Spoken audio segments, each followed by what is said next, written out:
Podemos distinguir entre dos tipos de mezclas, las mezclas homogéneas y las heterogéneas. En las mezclas homogéneas no existen diferencias apreciables entre muestras tomadas en diferentes puntos de la mezcla, ya que la composición de las muestras no varía de forma significativa. Los componentes de las mezclas homogéneas no pueden identificarse con la vista. Por el contrario, las mezclas heterogéneas no tienen una composición uniforme. Dependiendo del punto de la mezcla donde tomemos la muestra, podemos apreciar cambios en su composición, su densidad, su color, etc.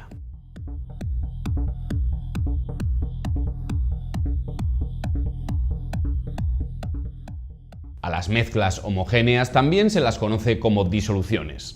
Las disoluciones tienen dos tipos de componentes. El disolvente, que caracteriza la disolución y su estado físico, dispersa la otra sustancia y generalmente se encuentra en mayor proporción. Se dice que el agua es el disolvente universal, ya que actúa como disolvente con multitud de otras sustancias. El soluto es el otro componente de la mezcla, casi siempre en menor cantidad. Hay que tener en cuenta que puede haber más de un soluto. Son solutos la sal del agua del mar, el cacao y el azúcar de un batido de chocolate, etc.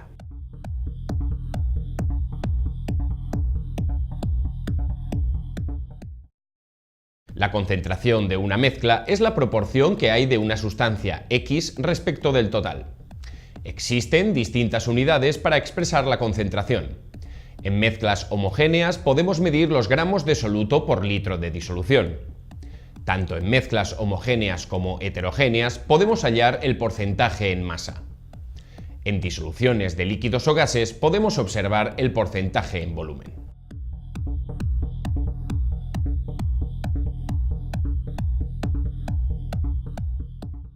Tanto los líquidos como los gases pueden mezclarse en cualquier proporción. Pero al mezclar sólidos con líquidos existe un punto máximo en el que la disolución no admite más soluto. Es decir, el soluto que añadamos a partir de cierta cantidad no se disolverá y precipitará al fondo. Cuando esto ocurre, la disolución está saturada. La solubilidad es la máxima cantidad de soluto disuelto en una disolución. Esta cantidad se ve afectada por la temperatura. En disoluciones de sólidos en líquidos, generalmente si aumenta la temperatura, también lo hace la solubilidad. En disoluciones de gases en líquidos ocurre al contrario. Si aumenta la temperatura, la solubilidad disminuye.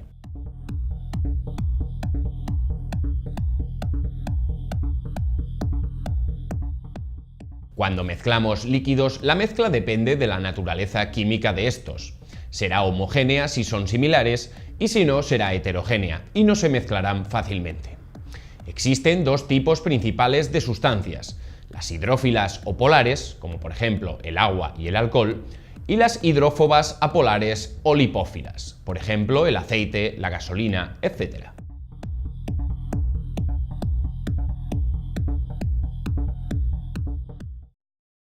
Veamos ahora las mezclas de sólidos con sólidos.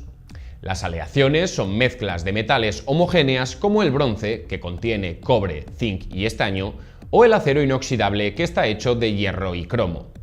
Dentro de las mezclas heterogéneas podemos distinguir dos tipos. En las disgregadas sus componentes están sueltos, como por ejemplo la arena de playa. Las aglutinadas son sólidos rígidos en los que uno o varios de sus componentes actúan como pegamento.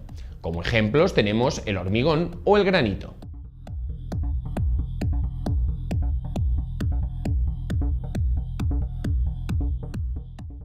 Veamos ahora las mezclas de líquidos con líquidos. Recordad que hay dos grupos de líquidos, los hidrófilos y los lipófilos. Los líquidos se mezclan bien si son del mismo grupo.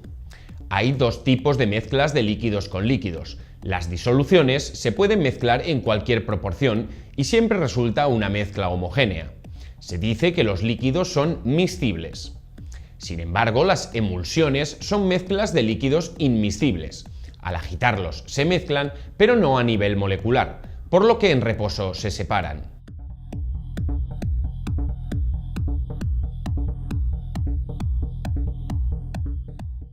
Veamos ahora las mezclas de gases con gases. Recordad que las partículas de los gases están separadas entre sí, por lo que pueden moverse entre otros gases sin problema. De hecho, los gases siempre se mezclan bien. El aire que respiramos es un claro ejemplo de mezcla de gases, compuesto por un 78% de nitrógeno, un 21% de oxígeno, además de otros muchos gases en pequeñas proporciones.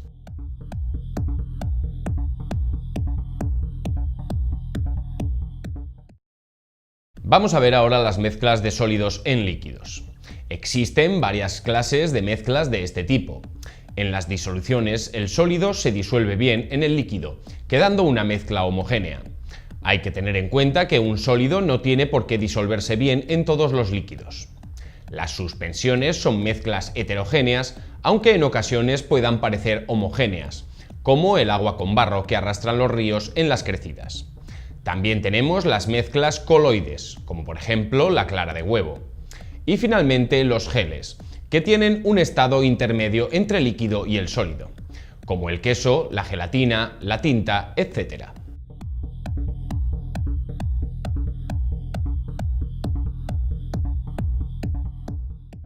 Veamos ahora las mezclas de gases en líquidos y sólidos. Casi todos los gases se disuelven bien en los líquidos formando disoluciones. Pero si el gas no llega a disolverse por completo, forma una espuma líquida, como por ejemplo la nata montada. También existen las espumas sólidas, que son mezclas de gases con sólidos como el merengue, la piedra pómez o la espuma de poliuretano.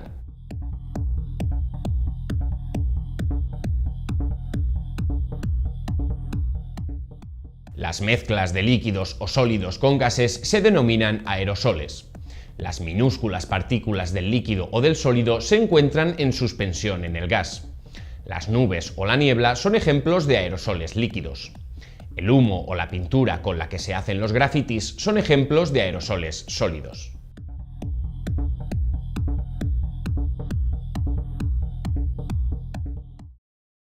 Vamos a ver cómo separar mezclas heterogéneas líquidas.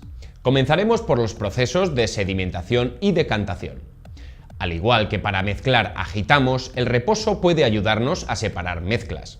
Los sólidos, con mayor densidad que el líquido, precipitarán al fondo del recipiente. Podemos acelerar este proceso con productos que dan peso a las partículas en suspensión y las aglomeran formando flóculos. Después hemos de verter el líquido con cuidado, dejando el sólido en el fondo del recipiente. A veces los flóculos flotan, por lo que al verter la mezcla hay que evitar que caigan junto al líquido. Esto puede hacerse empujando los flóculos hacia atrás para que floten en el líquido que todavía no se ha vertido.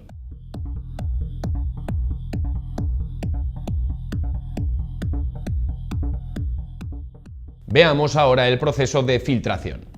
Es un método en el que se vierte la mezcla sobre un medio poroso, que permite pasar el líquido pero retiene los sólidos.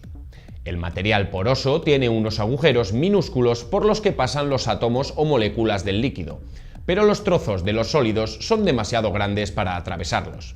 Por ejemplo, el café se prepara por filtración.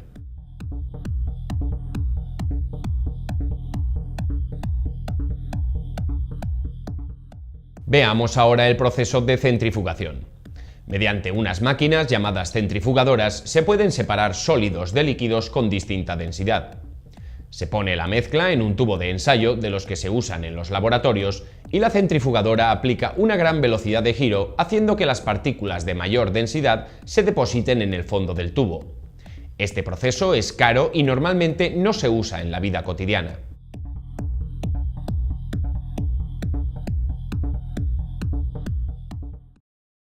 Vamos a ver cómo separar mezclas homogéneas líquidas. En la evaporación se deja que el líquido de la mezcla se evapore mientras queda el residuo sólido. Se puede acelerar este proceso aplicando calor. Por ejemplo, en las salinas, la sal se obtiene con este proceso. El agua del mar se calienta por la acción del sol, haciendo que el agua se evapore y quede la sal.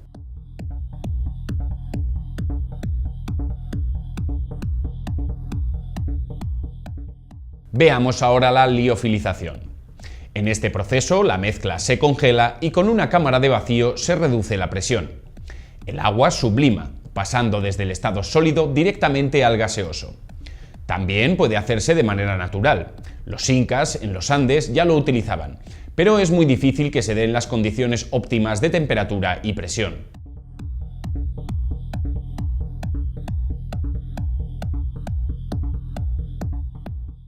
Veamos ahora la destilación. Es un proceso en el que generalmente se separan líquidos. Se calienta la mezcla hasta una temperatura en la que uno de los líquidos comienza a evaporarse, pero no el otro. El gas se conduce por unos tubos hasta un punto en el que se le aplica frío y vuelve al estado líquido cayendo a un recipiente distinto. Un claro ejemplo del uso de la destilación es la fabricación de bebidas alcohólicas, ya que el alcohol etílico tiene una temperatura de ebullición de 78 grados centígrados, por lo que se evapora antes que el agua, que lo hace a 100 grados centígrados.